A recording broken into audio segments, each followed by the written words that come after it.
यहाँ मेघनार्द कि यज्ञ भ्रष्ट हुआ। रावण जब देखता है अपने पुत्र का लाश तो हाहाकार कर उठता है, चित्कार कर उठता है। जिंदगी में पहले चित्कार किया पुत्र शोक में, इसी के बल पर कूद रहा था और भाई दोनों मारा गया। इधर जो है रावण की पत्नी मदोदरी बड़ी चिंतित होती है, 10 बार धिक्कारती है, लेकिन अब क्या करेगा, हाथ से बाण निकल गया है। तब अब हम देखते हैं कि अब रावण जो है अब अंतिम शक्ति लेकर चलेगा। अब यह शंकर जी का शक्ति लेकर चलेगा। शंकर जी का शक्ति है ना, शंकर इनके गुरु है, और ब्रह्मा जी का शक्ति लेकर चल रहा है। अब इधर युद्ध जो है निर्णायक पर पहुंचने वाली है। तब देवराज इंद्र घबरा जाता है।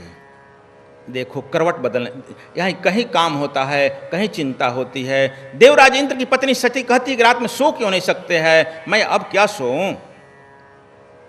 यहाँ युद्ध निर्णायक पर पहुंचा है, रावण पराजित होने जा रहा है। अभी तक तो मैं रावण से भयभीत था, यदि राम जीत गया तो लक्ष्मण मेरी मृत्यु निश्चित कर चुका है अहिल्या के बलात्कार के केस में, और मेरा पुत्र जो एक और लायक निकला, सीता का भी जाकर के चोच मार आया और इसका भी एक आंख निकाल दिया गया। देखो शत्रु का शत्रु मित्र हो जाता है। यदि मैं कुछ उपकार किया तो शत्रु का शत्रु मेरा मित्र हो सकता है और देवराष्ट्र बच सकता है। और तुम नहीं जानती हो, जब जब देवराष्ट्र पर आफत आई है तब तब से मनुष्य सभ्यता और संस्कृति के लोग ही बचाए हैं, चाहे वह नहुष हो, गाधी हो, दशरथ हो। जब जब राक्षस किया है यही लोग गए हैं और देवराष्ट्र को बचाए हैं। अभी का दो देवराष्ट्र भी जो आक्रांत हो गया है, देवराष्ट्र त्रिविष्टक नाम आया है, यानी तिब्बत आया है, और तिब्बत का अभी इंद्र जो है यहाँ पर चीन जो है आक्रमण करके दखल कर लिया है। बौद्धिस्ट गुरु दलाई लामा शरणागत है भारत में। नेहरू ने उस समय कहा कि हमको तिब्बत से कोई खास मतलब नहीं है, लेकिन यह बुद्ध का शिष्य है इसलिए मैं शरणागत देता हूँ। यदि नेहरू उस समय खड़े हो गए रहते, देवराष्ट्र बच जाता और तिब्बत बच जाता, भारत सुरक्षित रहता। तिब्बत के को पर लेते ही भारत असुरक्षित हो गया है, कैलाश तक दखल कर लिया बाष्ट के युद्ध में। इसलिए देवराष्ट्र को हरदम भारत की जनता बचाती रहती थी। अभी सदविप्रों का यह काम आया है, यह आ गया है, पुनः देवराष्ट्र को चीन से छीन करके और दलाई लामा को वहाँ इंद्र को पदस्थापित कर देना होगा। जैसे ही हम इंद्र को वहाँ पदस्थापित कर देंगे तो फिर हमारा कैलाश मान सरोवर तक छूट जाएगा। यह जो है काम सदविप्र ही कर सकता है। अब आप लोग जानते हो यह देवराष्ट्र के बारे में, यह त्रिविष्टक राम के समय में था। तो अब हम चल रहे हैं, देवराज इंद्र को यह चिंता हो गई है कि अब क्या किया जाए। यह कहता है कि इतने हम राक्षसों से चिंतित नहीं हैं जितने कि हम इस मानव संस्कृति से चिंतित हैं। मानव संस्कृति का राम का उदय हो गया है, इसको हम यदि मदद करते हैं तो वो हमारे से मदद नहीं लेगा, और हम मदद करें फिर जो है इंद्रजीत तो मारा गया, रावण मेरा छोड़ेगा नहीं। यदि रावण भी नहीं करता, ब्रह्मा और शिव का मैं शक्ति का भाजन बनूंगा, और ब्रह्मा के कहने पर ही इंद्रजीत ने मुझे छोड़ा है। लेकिन ब्रह्मा प्रत्यक्ष रूप से और शिव प्रत्यक्ष रूप से, परोक्ष रूप से सैटेलाइट में बैठ करके कंट्रोल कर रहे हैं। इसलिए कि रामायण में आया है, कहे हैं उमा मैं भी तहाँ देखत रहा हूँ, मैं भी वहाँ युद्ध को देख रहा था। और अभी इसमें आएगा कि भूत प्रेत पिचास, यह सब जो है भगवान शिव के सेनाओं का नाम है। जैसे आपके सेनाओं का यह नाम है राजपूत रेजिमेंट, जाट रेजिमेंट, और कौन कौन रेजिमेंट जो है, उसी तरह से भगवान शिव की भी सेना का नाम है। तुम लोग इसको बचकाना में मत लो। और सबके साथ जो है, इस सब रेजिमेंट के साथ उनका सब दिव्यास्त्र, त्रिशूल था, नाग था, फांस था, इस तरह से इनका सब चल रहा था। फांस अर्धचंद्र था, इस प्रतीक था। अभी भी जैसे किसी भी देश की मिसाइल जब छूट जाती है तो हम लोग उसके मिसाइल के बनावट से पकड़ लेते हैं यह किस देश का मिसाइल है। इस तरह से अलग अलग सब राष्ट्रों का था। तब अपने सभासद को बुलाता है, मीटिंग करता है। देवराज देव गुरु बृहस्पति कहते हैं आप जा करके दुर्गा से मिलिए। भगवान शिव युद्ध में गए हुए हैं, यह सब देख रहा है, वृषभ पर बैठकर खड़े हैं। अभी नंदी भी है और माँ जगदम्बा बैठी है, जाकर माँ दुर्गा जगदम्बा पार्वती जो कहो उससे मिलिए। यह जो हैं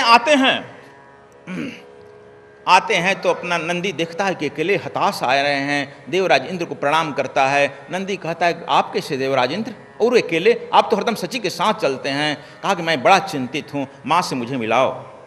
अंदर खबर चल रही है, माँ जो है टीवी पर युद्ध देख रही थी तुम लोग भी है ना, वहाँ भी युद्ध देख रही थी। बंद हो गया और कहा कि माँ आपको मेरा प्रणाम हो। कहा कि प्रणाम बेटा, लेकिन आज चिंतित कैसे दिखाई पड़ रहा है। कहा कि आप जानती नहीं हो राम और रावण का युद्ध शुरू है। कहा कि यह कौन नहीं जानता है, कुछ और बात तक कहो, यह तो विश्व युद्ध है, तू और कुछ बात कहो, राम के और रावण के युद्ध से तुमको क्या लेन देन है। कहा कि आप नहीं जानते हैं, यदि रावण जानती नहीं है, शस्त्रों के अभाव में जीता हुआ भी युद्ध हारा जाता है। बेचारा राम के साथ कोई नहीं है। शायद देखिए ब्रह्मा शक्ति, आपके भोले बाबा भी तो वहीं चले गए हैं ना, मैं जा नहीं सकती हूँ। हाँ, जाने का मतलब है कि दोनों आमने सामने परिवार विखंडित हो जाए।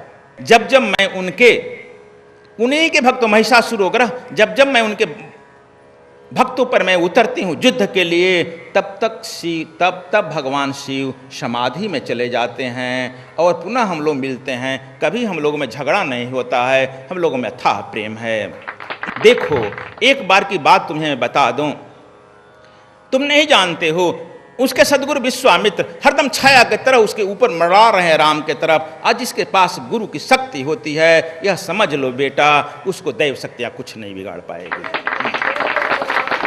इसलिए कि मैं भी मानव संस्कृति की हूँ, हिमालय राज की पुत्री हूँ, और कहीं न कहीं विश्वामित्र से मैं संबंधित हूँ, और विश्वामित्र मुझे भी पुत्री की तरह सम्मान देते हैं, और वह भी मुझसे नहीं कह सकते हैं। एक बार की बात सुन लो, जब रावण जो है अपने बड़े भाई कुबेर को निकाल भगा दिया, इस पृथ्वी पर कहीं जगह नहीं था, तो हमारे पिता ने ही भगवान भोले बाबा को भी जगह दिया, और हमारे पिता ने भी उस कुबेर को भी जगह दिया।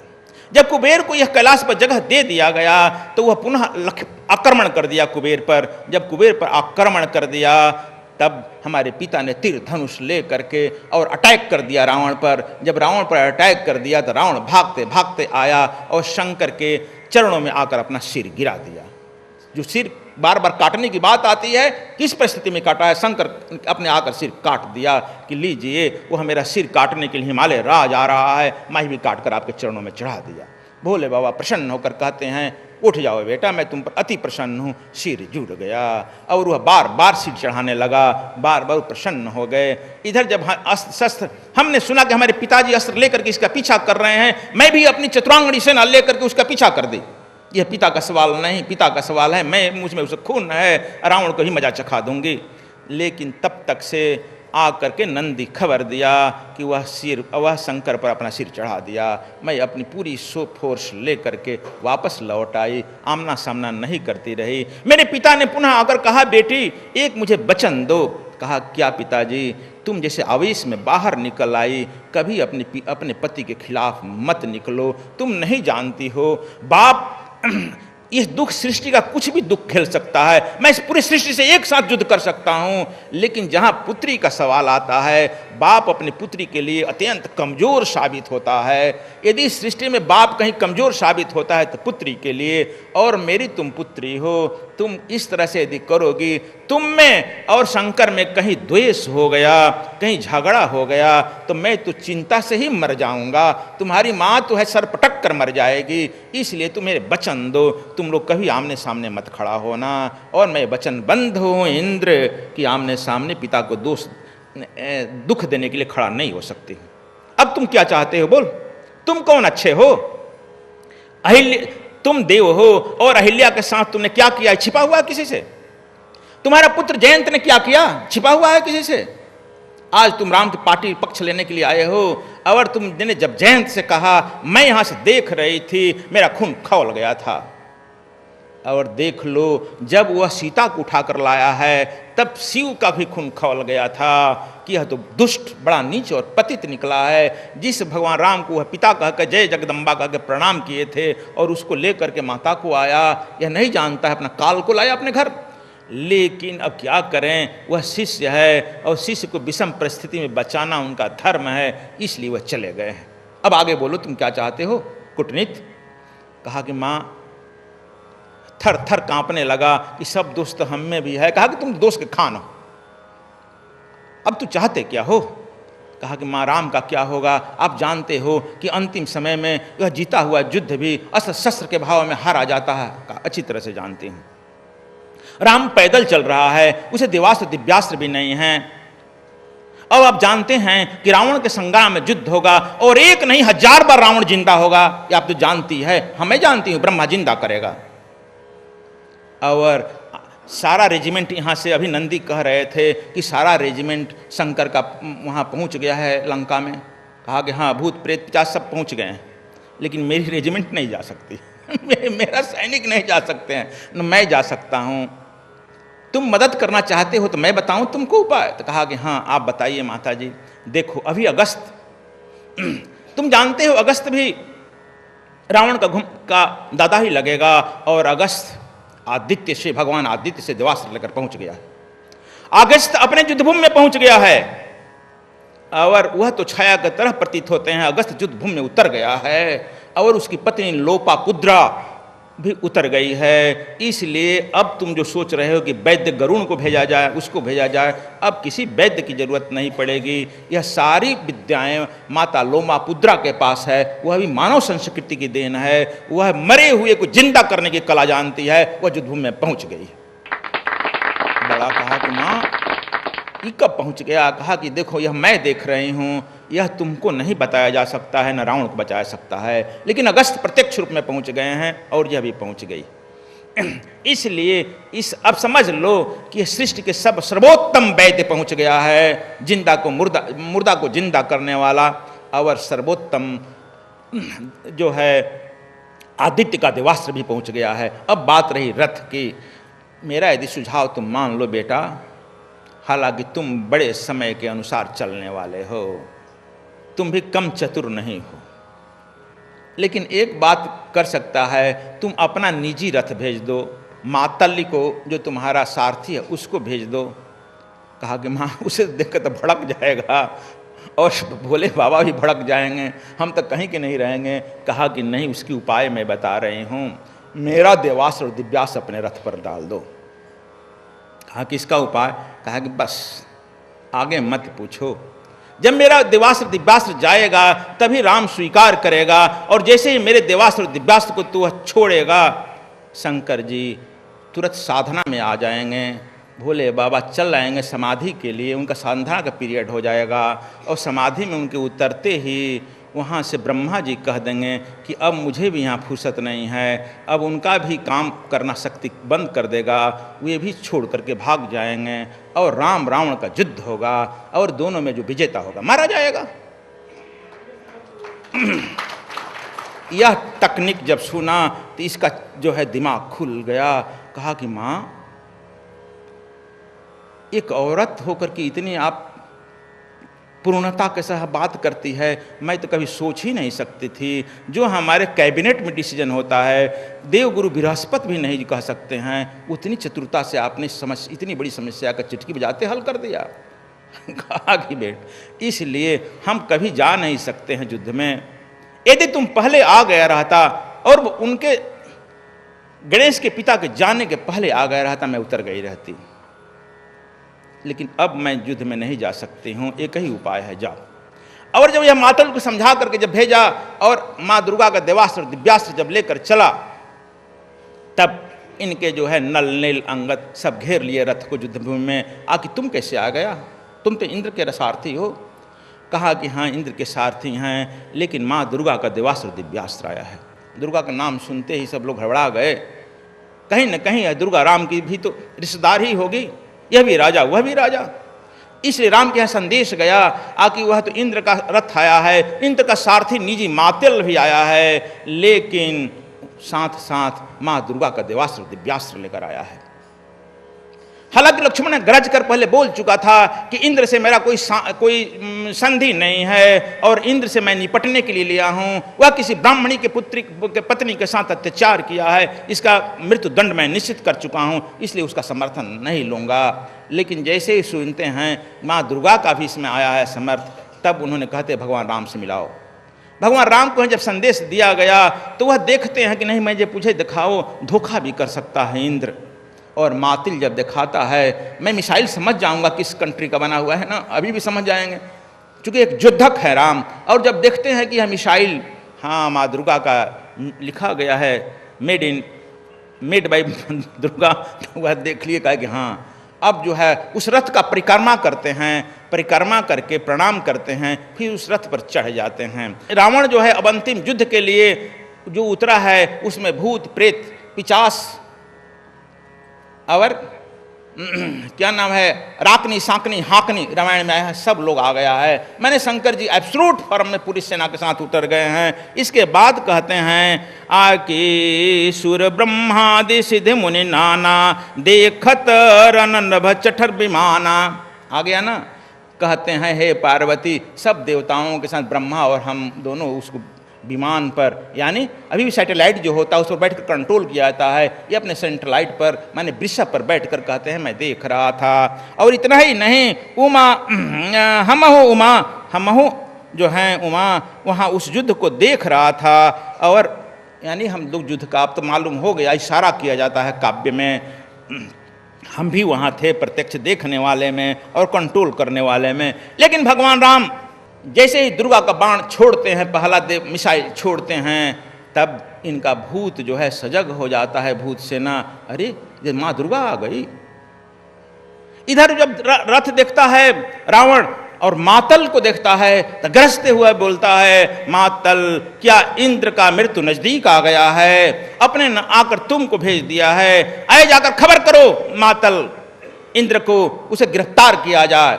और तब तक से दूसरा जब देवास्त्र छोड़ते हैं, पिचास हाकनी सांकनी सेनाएं जो है समझ गई कि उस रथ पर राम नहीं प्रहार कर रहा है, छिपकर दुर्गा प्रहार कर रही है, यह कौन लड़ेगा। और सब जो है संध्या बंदन के नाम पर कैलाश की तरफ मुंह कर लेते हैं। जब तीसरा देवास्त्र छोड़ते हैं तो भोले बाबा कहते हैं ब्रह्मा जी से, ब्रह्मा जी मेरा संध्या का समय हो गया।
जब भूत प्रेत भागने लगे तब रावण चिल्लाया है कि शंकर जी को फोन करो, सूचना दो कहाँ इनके सब गण चले गए। तब वहाँ फोन होता है जा करके, तो वहाँ पर नंदी जी बार बार वहाँ के चूँकि गेट पर बैठने वाले नंदी हैं, कह दिए कि भगवान भोले तो समाधि में चले गए। अब भोले को समाधि से कौन जगावे? ब्रह्मा जी कहते हैं भोले की समाधि में चले गए। अब रावण को कितना बार मैं जिंदा करूं? एक जब बार बार सिर काटते हैं राम, फट फट जिंदा कर देते हैं। कहते हैं अब जिंदा करने की भी एक सीमा है। रावण तुम अपने भाग्य भरोसे रहो, तुम भी कम अतताई नहीं है। अब मैं चला। और वह जो है ब्रह्मा जी भी कहते हैं कि हमको भी अब पूजा पाठ करने का समय हो गया है, वह भी चले गए। अब रावण घबरा कर कहता है कि क्या हुआ, ब्रह्मा के यहाँ फोन किया? तो हाँ, ब्रह्मा से फोन किया, कोई उत्तर नहीं आ रहा है। कह रहा है कि वो अपने संध्या बंदन पर बैठ गए। शिव जी को वहाँ से खबर आ रहा है, नंदी खबर दे रहा है कि उनसे बात करना संभव नहीं, वो समाधि में चले गए। अब दोनों की खबर जब रावण के पता चल गया तब क्रोध में करता है क्या क्या क्या तू समझ रहे हैं कि हम उसी के भरोसे लड़ रहे हैं? निज बल भुज बैर बढ़ावा, हमने में शक्ति है, मैं अपने भुज बल पर लड़ रहा हूँ, या जाए तो जा, जहन्नुम में जा। अब जहन्नुम में जा। और रावण जो है निज बल भुज पर चला, लड़ा। भगवान राम के यहाँ विभीषण आकर कान में कहा धीरे से कि इसके जो है नाभि में अमृत है भगवान, इसको मार दीजिए। कहा कि मैं मारने के लिए कई बार विभीषण सोचा, लेकिन वह जो है हृदय में सीता को भी तो रख लिया है। चाहे यह कामी ही हो, काम वासना से ही रखा है, लेकिन यहाँ इसके बाण मारता हूँ हृदय में तो सीता को बाण लग जाएगा। इसलिए मैं देख रहा हूँ जब इसकी थोड़े देर के लिए बुद्धि विचलित हो तब मैं इस पर प्रहार करूं।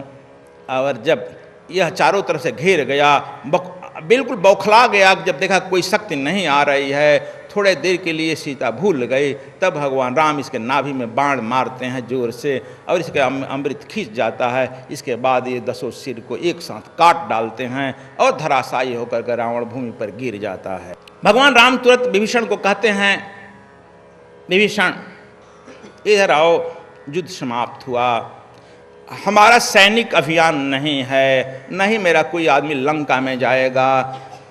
लक्ष्मण, सुग्रीव, नल, नील, अंगद सभी जाकर के इन्हें राज तिलक दो। साथ ही रावण मारा गया है। मदोदरी को भी समझाते हैं, कहते हैं इसका प्रेत संस्कार करो शरीर का और इन्हें राजगद्दी दो तीर्थ।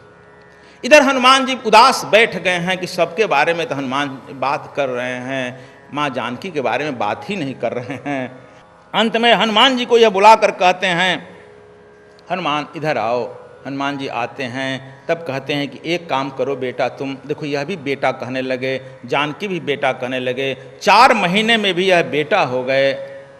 और यहाँ जो बहुत दिनों का परिचित होता है पराया हो जाता है, एक दिन का परिचय अपना हो जाता है। 4 महीने का ना परिचय है।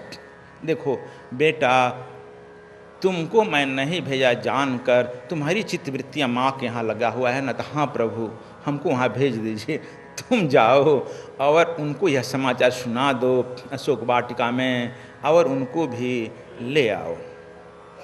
इधर हनुमान जी जब पहुँचते हैं तब देखते हैं आकि वह जो है श्री राम जय राम कह रहे हैं, जा कर के उनके पैर पर गिर जाते हैं। गिर करके अपने आँखों से उनका पैर धो देते हैं। वह भी कहती है, बेटा हनुमान उठो, कैसे हो? देखते हैं तुम्हारे शरीर में जगह जगह रक्त निकल रहा है। कहा कि माँ का तो यही स्वभाव है, उसका ध्यान शरीर पर ही रखता है, कहाँ कष्ट है कहाँ दुख है। कहा कि बेटा जरा मेरे नज़दीक आओ, और अपने आंचल से उस हनुमान का शरीर पूरा पोंछ देती है। जैसे जैसे पोंछती है, सीता भी डिवाइन सीक्रेट साइंस जानती थी, और जैसे जैसे पोंछती है वैसे वैसे हनुमान का शरीर बिल्कुल सबल और स्वस्थ होने लगता है। मालूम होता है कि युद्ध से ज़्यादा सबल और सशक्त हो गए। उनके से मुँह से मिलना एक बैक निकला, जय श्री राम। यह जो है सदविप्र की भाषा हो गई है। लंका का एक एक व्यक्ति जय श्री राम या ओम हरिओम कहकर व्यक्त करने लगा। अब जो है वह जो है त्रिजटा, वहाँ त्रिजटा जो था मैं बता चुका हूँ कि लंका की महिला समाज की, सद्वीप समाज की अध्यक्षता थी जो वह सेवा कर रही थी। वह कही कि अब जो है जानकी को स्नान कराओ, और यह जो है हमारी नायिका है। ठीक हो गई। जगह जगह जो सद्वीप समाज के लोग सफ़ेद ड्रेस में थे अब खुलकर सामने आ गए और जानकी को स्नान वगैरह किया गया, सब तैयारी कराया गया और वहाँ से विभीषण भी आ गए राज तिलक के बाद। और जब उनको पालकी पर बैठा कर लाया गया तब लंका के मुख्य द्वार पर उतारा गया। भगवान राम वहाँ पर 10 कदम आगे बढ़कर कहे, जनक नंदनी तुम 1 बरस तक अग्नि, देखो मेरा अग्नि परीक्षा क्या है, तुम लोग जो अग्नि परीक्षा किए हो मेरे अग्नि परीक्षा, मेरे सीता के अग्नि परीक्षा में जरा ध्यान से सुनना। भगवान राम कहते हैं तूने 1 साल तक अग्नि परीक्षा दिया है और इस अग्नि परीक्षा में तू पास हो गई जानकी, और तुम मेरे हृदय से मिल जाओ। और भगवान अपने अंक में भर लेते हैं। बोलो भगवान राम की। यह सीता का अग्नि परीक्षा है। कहे कि तू भगवान, हमारे गुरु विश्वामित्र कहे थे कि अग्नि परीक्षा देना पड़ेगा, तुम्हारा लंका में इस तरह से 1 साल रहना यह कठोर अग्नि परीक्षा ही है जानक नंदनी। जब यह अग्नि परीक्षा सीता की हो गई तब अग्नि राम और सीता जैसे ही मिले, हनुमान जी जो थे वहाँ पर फिर कीर्तन करने लगे और यही कीर्तन हुआ, नाचने लगे। नाचने वाला आदमी तो नाचते ही रहता है। श्री राम जय जय राम। और यह प्रथम कीर्तन लंका से ही शुरू हुआ है और यह कीर्तन लंका से होते हुए अयोध्या तक आया है और अयोध्या में 1 साल तक यह कीर्तन हुआ है। श्री राम जय जय राम। अब वहाँ पर कहते हैं, देखो विभीषण तुम भी बैठे हो, अब तो हम चलेंगे, चूँकि 1 ही दिन बच गया है। भरत जो है इंतजार करता है और नहीं जाने पर भरत भी कुछ दुखी होगा। कहते हैं कि प्रभु यहाँ से जाने के लिए हम लोगों को दिक्कत नहीं होगा, कुछ ही घंटों में पहुँच जाएंगे। कहा कि वह कैसे? तो रावण का जो पुष्पक विमान है, कहा कि हम तो सबको स्वतंत्र कर रहे हैं, पुष्पक विमान को अब भेज दो कुबेर के यहाँ। कहा कि पुष्पक विमान कुबेर के यहाँ भेज जाएगा। तब तक से कुबेर जी प्रकट हो जाते हैं। कहते हैं कि प्रभु इतना दिन रावण का सेवा किया, 2-4 दिन आप ही की सेवा कर देगा तो क्या होगा, इतना जल्दी क्या हो गया? तब कहते हैं कि अच्छा, तब कहते हैं कि लोग आप एक दिशा निर्देशन दे दीजिए कि लंका में पुनः उपद्रव न हो और आक्षक्षी न हो। तब यह बताते हैं कि हम सद्वीप समाज जो स्थापित किए हैं और वह जो है वहाँ अयोध्या से लेकर सिद्धाश्रम से लेकर के यहाँ तक हम स्थापित करते आए हैं। देखो सद्विप्र का अर्थ होता है सद्वृत्तियों से युक्त विशेष प्रज्ञावान, विप्र का अर्थ होता है विशेष प्रज्ञावान। इसलिए मेरी सबरी भी विप्र है, हनुमान भी विप्र है और हमारे साथ साथ क्या नाम है, निखाद राज भी हमारे यहाँ सद्विप्र है। इसलिए यहाँ पर विभीषण सद्विप्र समाज की स्थापना करो। और तुम तो पहले ही से नक्षत्र हो, तुमको ट्रेनिंग नहीं दिया गया है, सद्विप्र समाज की इकाइयाँ यहाँ पहले से ही कार्यरत है। देखो इसका मुख्य कारण होगा कि प्रत्येक आदमी को गुरु कृपा के अंदर रहना पड़ेगा, गुरु का निर्देशन हर समय निर्देशित करना पड़ेगा, ध्यान धारणा से गुजरना पड़ेगा, समाधि से गुजरना पड़ेगा। जब तक से तू समाधि से नहीं गुजरता है, समाधि से नहीं निकलता है, तब तक तू सेवा नहीं करेगा, तुम तपस्वी बनेगा, किसी देवता और देवी को सिद्ध करेगा, तुम्हारी वासनाएं ज्यों को त्यों रहेगी, तुम्हारा काम क्रोध मद मोह लोभ ज्यों का त्यों रहेगा। देवता, इसीलिए तुलसीदास भी इशारा किए हैं, यहाँ इशारा क्या किए हैं तुलसीदास जी, इंद्रिय द्वार झरोखा नाना, तह तह सुर कर बैठे थाना। यह तो संत केवल इशारा करता है कि इंद्रिय द्वार हैं, यहाँ पर सब झरोखा पर देवता लोग बैठे हैं। विषय बयार आवत देखी, जब देखते हैं कि विषय आ रहा है तो वह देवता अपना कपाट तुरंत खोल देता, आओ वार वेलकम टू यू, तुम्हारा स्वागत है।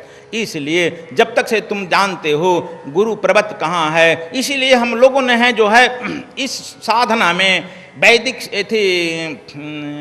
कुंडलिनी साधना में और संत के साधना में, साथ ही तंत्र के साधना में गुरु का स्थान सर्वोपरि बताया गया है। आत्मा और परमात्मा के बीच में सहस्त्रार में बताया गया, सहस्त्रार के बीच में बताया गया है, इसीलिए गुरु द्वारा बताया है। मैं कई बार व्याख्या कर चुका हूँ, गुरु गोविंद खड़े काको लागो पाम, वहाँ पर गुरु और गोविंद दोनों खड़ा रहता है। जब गुरु द्वार बनता है, गुरु वहाँ से द्वार जब बन जाता है तब गोविंद दिखाई पड़ने लगता है, इसीलिए गुरु नानक ने उसे गुरु द्वारा कहा है और यहाँ पर गुरु गोविंद द्वार कहा है।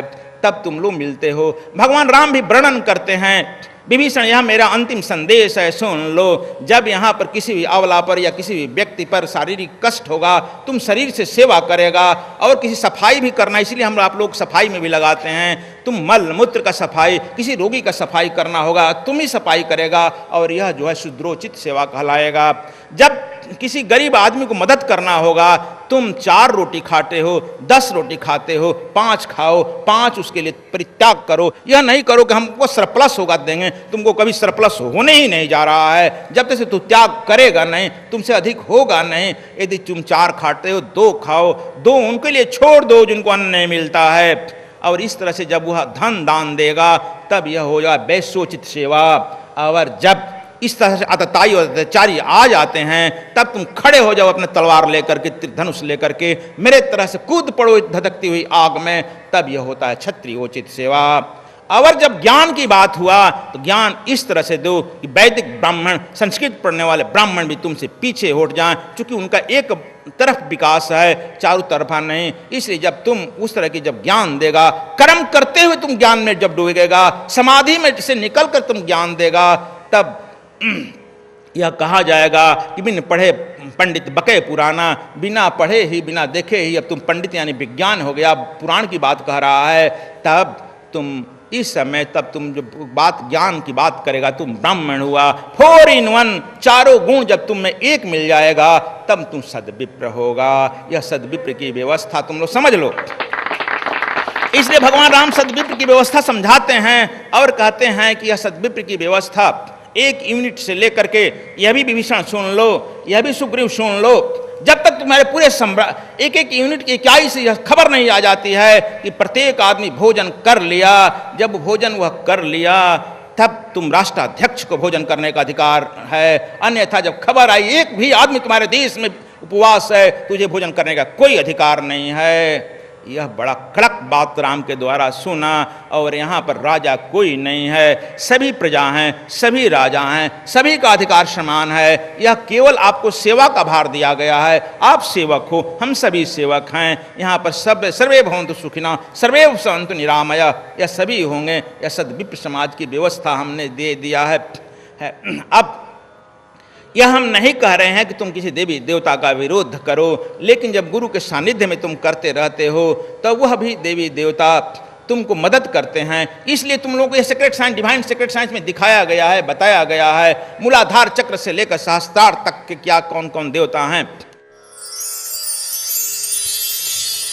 अब मैं अयोध्या के बारे में थोड़ा बता दूं। अयोध्या के बारे में इसमें लिखा गया है, ऋग्वेद में बहुत संस्कृत में वर्णन किया गया है, यह तुम लोग पढ़ना और देखना।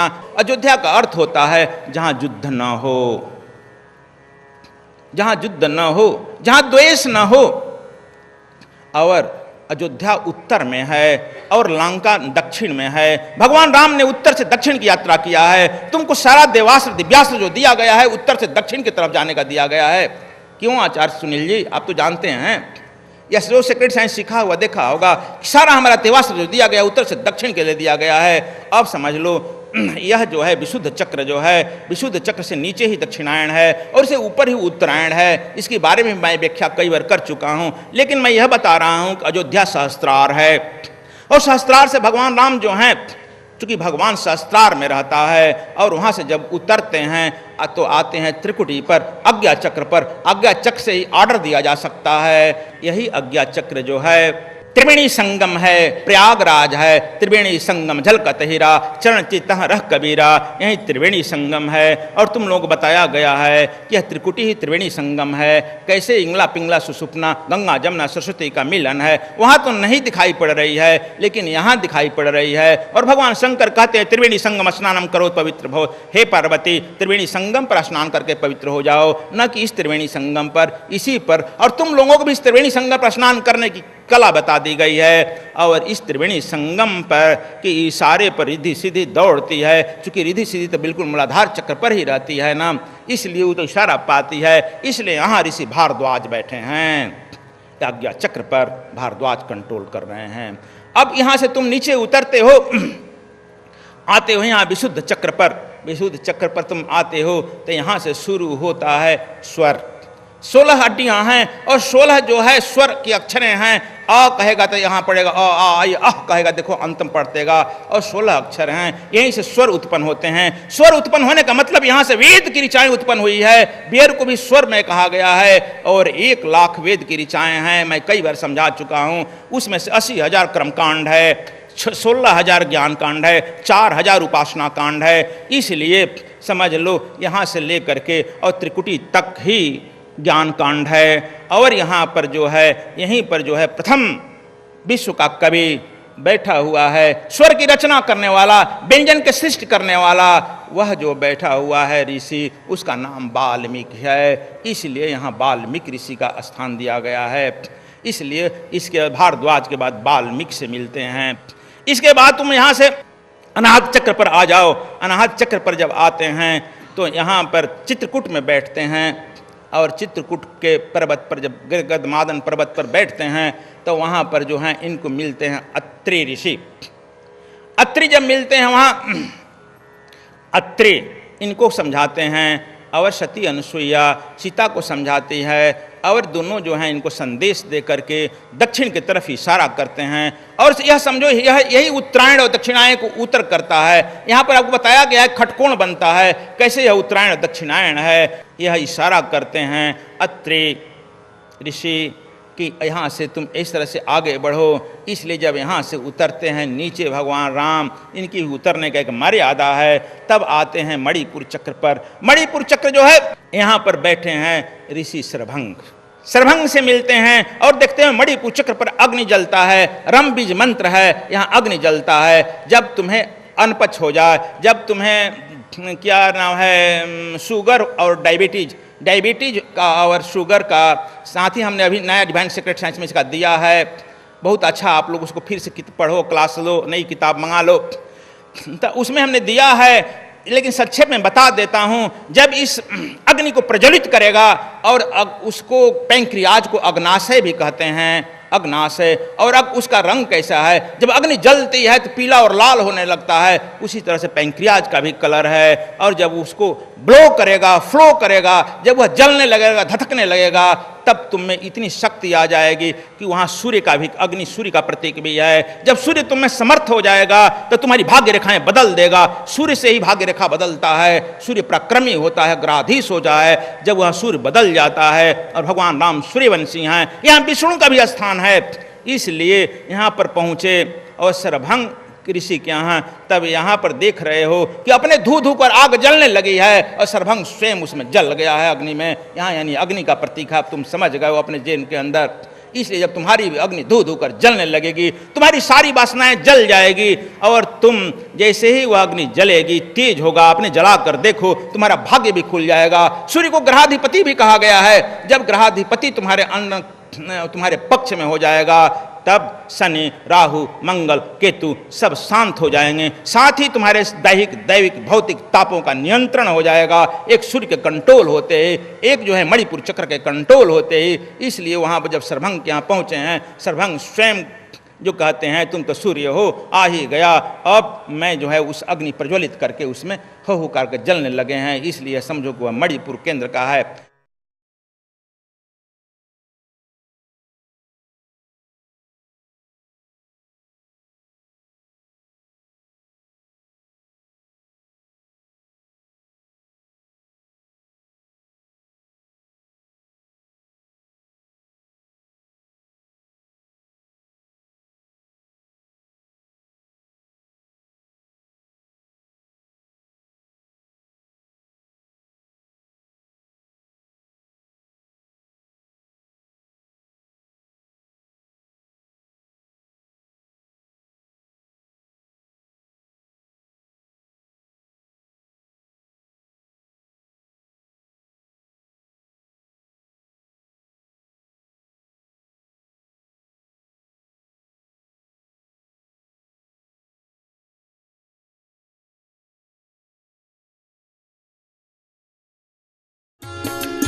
स्वाधिष्ठान चक्र पर चलते हो, स्वाधिष्ठान ब्रह्मा का स्थान है, छवदल कमल है, और तुम देखते हो सुतीक्ष्ण जो है बहुत अल्प समय में, रात भर में ही कहते हैं प्रभु आपके लिए यहाँ ठहरने के लिए स्थान नहीं है, आप चले जाइए।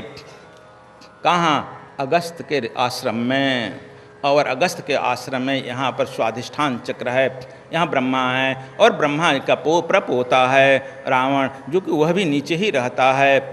इसलिए वहाँ से वह चले आते हैं मूलाधार चक्र पर अगस्त ऋषि मिलते हैं और उन्हें के यहाँ वहाँ अपना अस्त्र शस्त्र सुसज्जित करते हैं। और तुम जानते हो वह वैद्य का भी काम करते हैं। वैद्य मूलाधार चक्र से माने फिजिकल बॉडी कंट्रोल होती है, फिजिकल बॉडी मूलाधार चक्र से ही कंट्रोल होती है। और इसलिए तुम लोग इशारा किया है सास कि वह वैद्य हैं, मरे हुए कि उनकी पत्नी लोमापुत्रा जिंदा कर देती है। इसलिए तुम समझ लो कि वह मूलाधार चक्र के प्रवीण प्रवक्ता बन गए हैं। इसलिए वह जब चाहेंगे अगस्त जी तुम्हारे शरीर को रोग से निरोगित कर देंगे, मुर्दे को जिला देंगे। यह जो है फिजिकल बॉडी की प्रक्रिया है।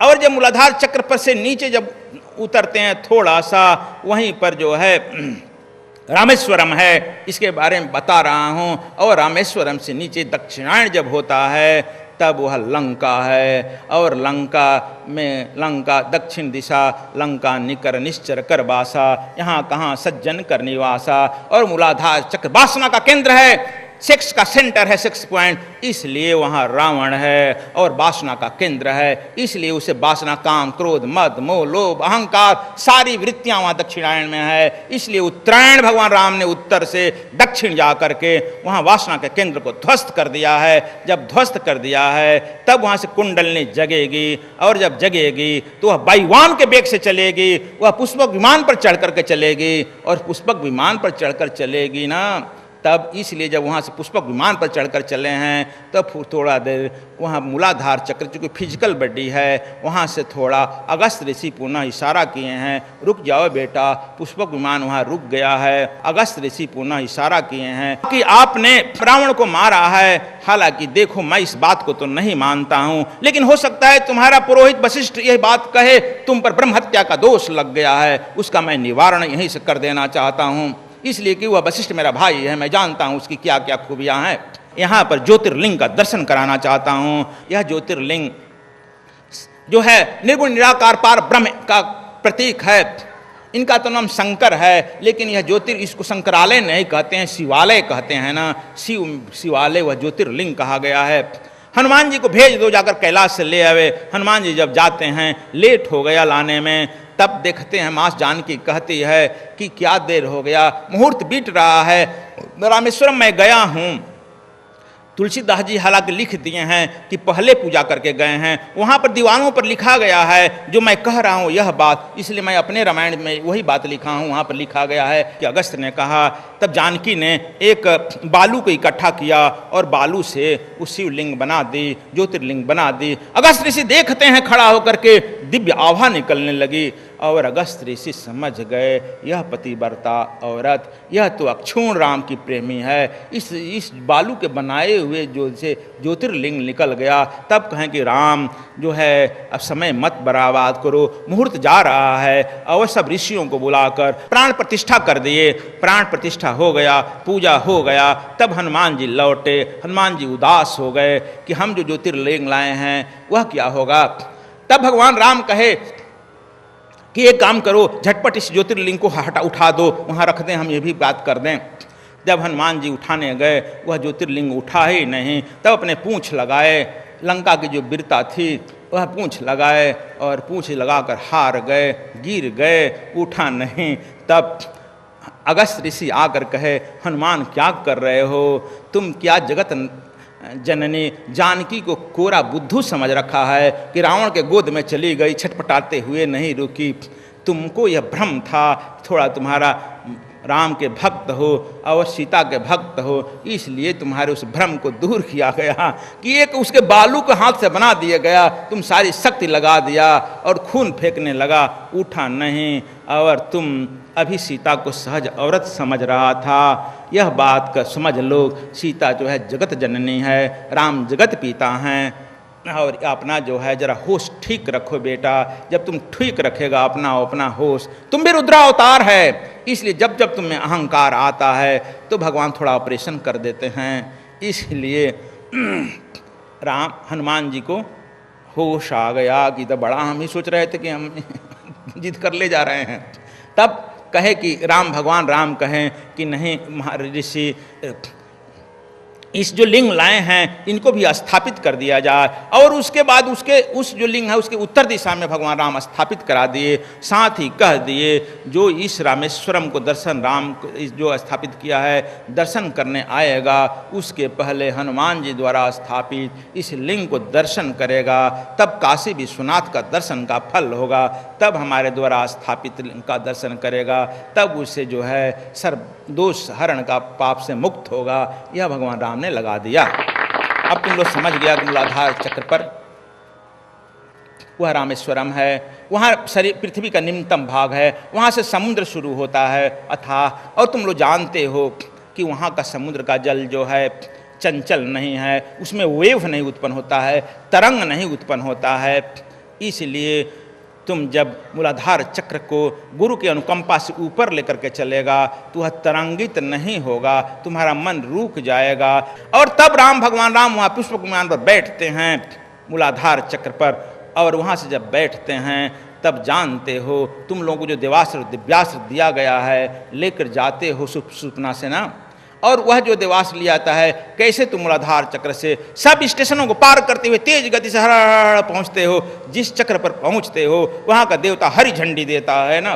तुम लोगों को भी जो टेक्निक बताई गया है, जब वहाँ से लेकर चलेगा तो राष्ट्र पायलट ट्रेन चलेगी और सारा देवता लोग तुम्हें हरी झंडी देंगे, ग्रीन झंडी देंगे। भगवान राम को इधर से जाने में बड़ी अवरोध उत्पन्न हुआ है ना, लेकिन वहाँ से लौटने में कोई अवरोध उत्पन्न हो रहा है। तुम जैसे जैसे दक्षिणायन होगा, यानी तुम्हारी वृत्तियाँ जैसे जैसे गिरने लगेगी, अधो पतन होने लगेगा। अब समझो कठिनाई का सामना करना पड़ता है। इस समझ लो तुम दक्षिणायन जा रहे हो, जैसे जैसे तुम उत्तरायण होने लगेगा तुम्हारा जो है वृत्तियाँ ऊपर की चलने लगेगी। अब वह पुष्पक विमान पर जब बैठकर यहाँ आते हैं तो भरत जी से ही सबसे पहले मिलते हैं नंदीग्राम में। और भरत जी अब यह भी जो हैं उनके आने के पहले ही श्री राम जय जय राम कथा करने लगे हैं। और हनुमान जी उतर करके उनके साथ नाचने लगते हैं। दोनों भाई जब मिल जाते हैं तो यह पता नहीं चलता है भक्त कौन भगवान कौन, दोनों का रूप रंग एक हो जाता है। और ठीक कहते हैं तुम भी जब भक्ति में शस्त्रार्थ में मिलने लगेगा तो तुम्हारा भी रूप रंग एक ही हो जाएगा। तुम बोल रहे हो या भगवान बोल रहे हो यह मालूम नहीं होगा। इसलिए भरत और राम का मिलन जो है भक्त और भगवान का मिलन कहा गया है। जब भगवान को कहे कि हे भगवान आप चार्ज संभालिए, मैं इसके बारे में कह चुका हूँ कि अपना चार्ज संभालिए, यह अयोध्या की कुंजी लीजिए। कहे कि क्या हाल है बताओ अयोध्या में। कहा कि जितना पिताजी छोड़कर गए थे उसे हमारे राजकोष 10 गुना बढ़ गया है, हाथी घोड़े 10 गुना बढ़ गए हैं। भगवान राम कहे क्या यहाँ का विकास गति रोक दिया है क्या। कहा कि विकास गांव गांव नगर नगर हो गया है, खेती शिक्षा स्कूल शिक्षा प्रोडक्शन इंडस्ट्री सारो गांव गांव नगर नगर हो गया है, यहाँ कोई दुखी नहीं है। क्यों तो यहाँ पर तो राम राज्य हम लागू कर दिए हैं, सद्विप समाज की व्यवस्था हम आपके आने से पहले ही कर दिए हैं। 14 वर्ष में घोर परिश्रम करके हमने यह कर दिया है। दैहिक भौतिक तापा राम राज काहू नहीं व्यापा, यहाँ पर किसी तरह का दुख कष्ट नहीं है भैया, सब राम राज लागू हो गया है। भगवान राम आश्चर्यचकित किए कि मेरे आने के पहले ही भरत ने राम राज लागू कर दिया। तो कहा कि तब यह इतना पैसा कैसे बच गया। कहा कि भैया हमारे ही रूप देख लीजिए, हम एक चादर पहनते हैं, एक चादर ओढ़ लेते हैं और एक कंबल पर सो जाते हैं, इस मड़ई से ही हम अपना कैबिनेट चलाते हैं। और देखिए यह जो चरण आपका रखा गया है राज मुकुट, और खड़ाऊ पर फाइल रख करके हमने आदेश देते हैं, खड़ाऊ जो आदर देता है। अब डिवाइन सीक्रेट साइंस में बताया गया है कि आप लोग कैसे गुरु के खड़ाऊ पर अपना जो है कड़ा से कड़ा समस्या करो कि कैसे समाधान करेगा। इसके बारे में हम लोग क्लास हम लिए थे आचार्य लोगों का, उसमें आप लोगों को नहीं जो जानता हो फिर जान लेगा कि वह खड़ाऊ में कौन सी शक्ति है, कैसे उससे अपनी समस्याओं का समाधान कर सकता है। भरत जी इस खड़ाऊ की विशेषता जानते थे। कह रहे हैं कि भैया जब मेरा खर्च बढ़ गया तो मंत्री परिषद का खर्च घट जाएगा ना, सबका अपना व्यक्तिगत खर्च घट गया है। हमारे यहाँ घुसखोरी समाप्त हो गई है, इसलिए 1 पैसा हम लगाते हैं तो 2 पैसा का काम होता है। यहाँ पर तो राष्ट्राध्यक्ष कहने लगा है कि जब 1 रुपया जाता है तो 10 पैसा का ही काम होता है और 90 पैसा उड़ जाता है। राष्ट्राध्यक्ष यहाँ की बात मानने लगा है। यहाँ विकास क्या होगा? यहाँ पर कहते हैं जितना हम देते हैं उससे 1.5 काम हो जाता है, इसलिए कि वहाँ जो भी व्यक्ति काम कराने वाला है वह भी अपना परिश्रम लगा देता है, श्रम लगा देता है और राष्ट्र सेवा में करता है। चूँकि सभी यहाँ पर श्री राम जय जय राम करते हुए काम करते हैं, सभी अपने को राम का प्रतिनिधि मानकर काम करते हैं, सभी यहाँ गुरु का अपना प्रतिनिधि मानकर करते हैं और गुरु गोविंद को सब समर्पित कर दिए हैं भैया। इसलिए यहाँ का आमदनी 10 गुना बढ़ गया है, खर्च घट गया है और सब यहाँ सुखी हैं, सब प्रसन्न हैं। भगवान राम का जन्म ही होता है कैसे? भक्त सहित मुनि आहुत देने, प्रगटे अग्नि चरु कर लेने। वहाँ पर एक कुल गुरु वशिष्ठ के साथ ही विश्वामित्र जी भी आहुत देते हैं तो अग्नि को चरु लेकर प्रकट होना पड़ता है। और इस पृथ्वी पर तुम लोग जानते हो कोई गुरु जो है अपने शिष्य के साथ आहुति देने के लिए नहीं बैठता है। शायद हम तुम लोग रोज आहुति सुबह शाम बैठते हैं, चारों तरफ स्नान भी करने जाते हैं। यदि तुम अपने संकल्प से अपने मन को रख करके तुम यदि से यहाँ पर आहुति में भाग लेता है निष्कर्म होकर के, तुमको भी उसी तरह से अग्निदेव चरु लेकर प्रकट होंगे, तुम्हारी ही मनोकामनाएं सिद्ध होगी।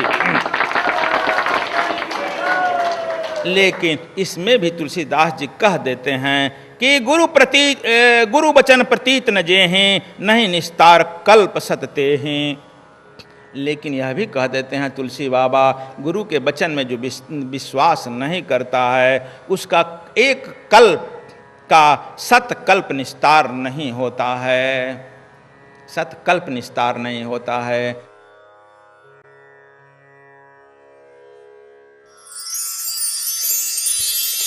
नमस्कार दोस्तों, मैं आपसे अपना एक छोटा सा अनुभव शेयर करना चाहता हूँ।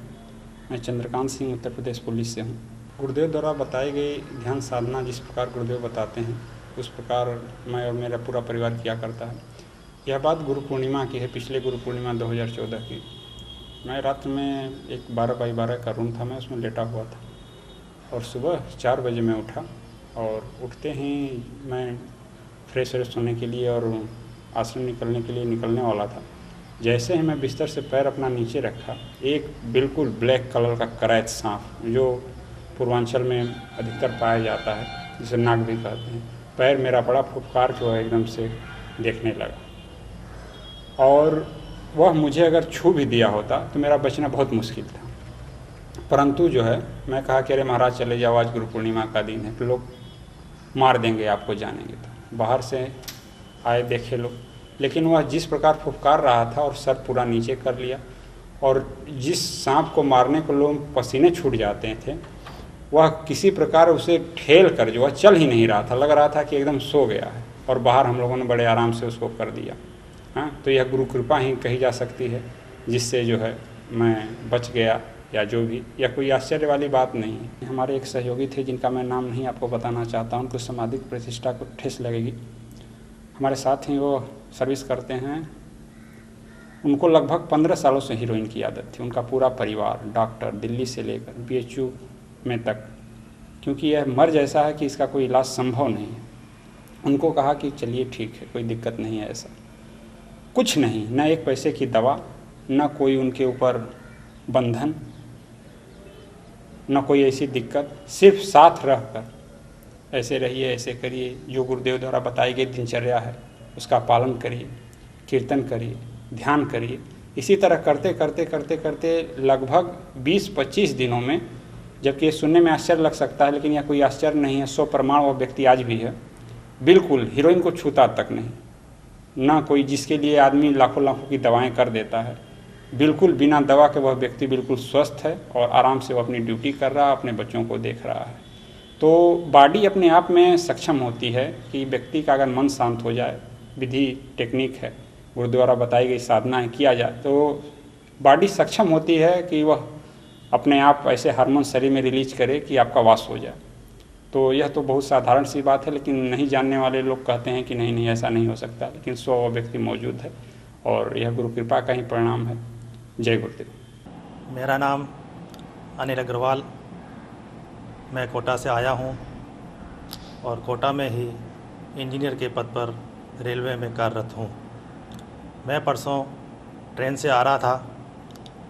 हॉलीडे ट्रेन में मेरा S5 कोच में 66 नंबर सीट पर मैं लेटा हुआ था। मथुरा से पहले एक युवक कोच के अंदर बहुत तेज़ी से मोबाइल पे बात करने लगा। मोबाइल पे बात करने के बाद वो खिड़की दरवाजे के पास आया और वहाँ आकर के ज़ोर ज़ोर से चिल्लाने लगा। कभी वो पायदान पर चला जाता, वहाँ बैठ जाता, कभी बाहर निकलता और चिल्लाए जा रहा था। मैं करीब 15 मिनट तक वो इस तरह से करता रहा। मेरी उस समय आँख खुल गई थी। मेरे मन में विचार आया कहीं ऐसा ना हो कि वो उसका पैर स्लिप हो जाए, हाथ स्लिप हो जाए और वो नीचे ट्रेन से गिर जाए। इस बात को सोचते हुए, क्योंकि मैं गुरुदेव के सानिध्य में पिछले 3-4 सालों से हूँ और उनके द्वारा प्रदत्त दिव्य गुप्त विज्ञान मैंने ले रखा है, उनके द्वारा प्रदत्त दिव्यास्त्र को मैंने धारण कर रखा है, तो मैंने गुरुदेव से प्रार्थना की, हे गुरुदेव, इस युवक की मति को सही कीजिएगा। और मैंने दिव्य गुप्त विज्ञान में प्रदत्त प्रथम दिव्यास्त्र का उपयोग किया और उस दिव्यास्त्र को मैंने उसके आज्ञा चक्र पर भेजा और गुरुदेव से प्रार्थना की, हे गुरुदेव, इसकी मति को ठीक कीजिए, कहीं ऐसा ना हो कि इसका पैर स्लिप हो जाए और अपने परिवार वालों को ये दुख देगा। आपको विश्वास नहीं होगा कि जैसे ही मैंने उसको एनर्जी देना शुरू किया, 2 मिनट के अंदर ही उसको पता नहीं क्या हुआ, वो वहाँ से उठा और दरवाजे को बंद करके अंदर चला आया। मेरे मन को बहुत ही अंदर से अच्छी अनुभूति हुई कि आज मैंने एक ऐसे व्यक्ति को बचाया जो शायद इस दुनिया में रह पाता या नहीं रह पाता, ये तो मैं नहीं कह सकता, लेकिन अंदर बहुत अच्छी अनुभूति हुई कि गुरु द्वारा प्रदत्त दिव्यास्त्र का उपयोग करके मैंने आज एक अच्छा काम किया। धन्य है गुरुदेव और धन्य है वो लोग जो गुरुदेव की इस दिव्यास्त्रों को धारण करके अपना कल्याण कर रहे हैं और दूसरों का कल्याण कर रहे हैं। धन्यवाद।